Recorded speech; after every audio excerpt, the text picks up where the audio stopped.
What's up guys? Welcome back to a brand new video. Have you been playing Wizard101 for a long time but realized that you do not know the full story that well? For whatever reason that may be, maybe you're simply speed questing and passing through all the dialogue, or were just not all that focused when questing, I'm here to tell you the full story of Marleybone in Wizard101. Think of this as the TLDR version of this game. You guys really seem to like the full story of Wizard City and Crocotopia, so make sure you check those out if you have not already. But with all that being said, let's move right on into the full story of Marleybone.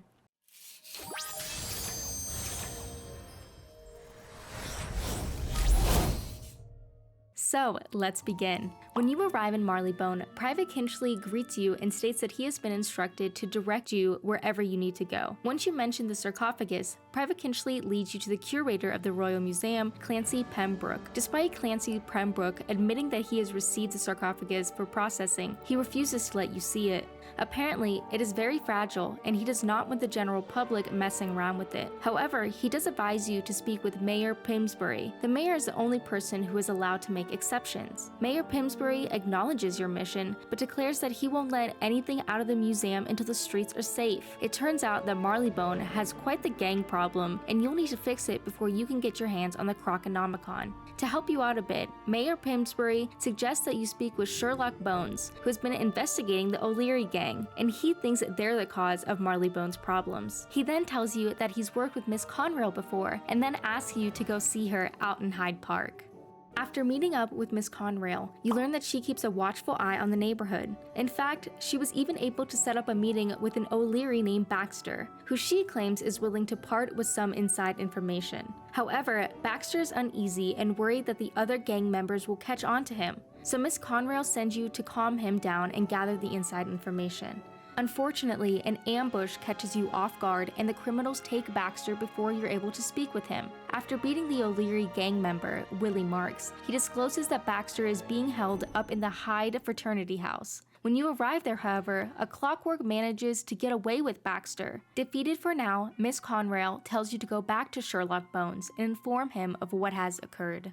Sherlock Bones shared that he's heard rumors of clockworks hanging out by Chelsea Tower and urges you to speak with Miss Marfley in Chelsea Court. Like Miss Conrail, Miss Marfley keeps a close eye on her neighborhood. She insists that you go to Chelsea Tower since that is where the clockworks lurk. Sadly, you're unable to get in because a bouncer requires a password. Calling on a friend who owes her a favor, Miss Marfley directs you to William Pugsby. After defeating both Shakes O'Leary and Timmy Icepick, you finally have your hands on the password and are able to get into Chelsea Tower. Luckily, Baxter is still there and you are able to save him. Once you meet up with Sherlock Bones and Baxter in a hidden location, Baxter explains that Pops O'Leary is up to no good in the ironworks. If you want to learn more, you'll have to go there and find out for yourself. Your adventure in the ironworks leads to the discovery of blueprints detailing the layout of Newgate Prison. Fearing the worst, Sherlock Bones sends you to Watson in Scotland Yard. It's a good thing too, because by the time you arrive, Watson tells you that the O'Leary gang is attacking all over the city. The worst news, however, is that the O'Leary plan to free Meowiarty from Newgate Prison. Since that would spell trouble for everyone, Watson encourages you to speak with Officer Ness in Newgate Prison. As if Marleybone's problems weren't already bad, Officer Ness informs you that Malastair has been aiding the O'Learys by summoning the undead to fight. After realizing that Malastair is truly the one who wants Meowiarty out of prison, you race to the top of the prison to hopefully stop the breakout before it's too late, but your efforts have no success since Meowiarty has the full support of Malastair and he helps him get away. Finding Meowiarty is proving to be a difficult task, so Watson sends you to Knight's Court to help free up some manpower by assisting with Jacques the Scratcher problem. When you arrive, you found out that Jacques the Scratcher has been scratching fair maidens and that Lady Milltop was one of the victims. In search of answers, you go talk with Lady Milltop, who leads you to a tower. Inside the tower, you find Jacques the Scratcher, but he escapes after declaring that he isn't finished with you yet. Once you discover a crumpled glove with the initials XX and learn that victims saw their perpetrator with a black bag. It's concluded that Jacques the Scratcher must be disguised as a doctor. With his true identity out in the open, you're finally able to locate and defeat Jacques the Scratcher. With the case solved, you head back to Watson to report on your success.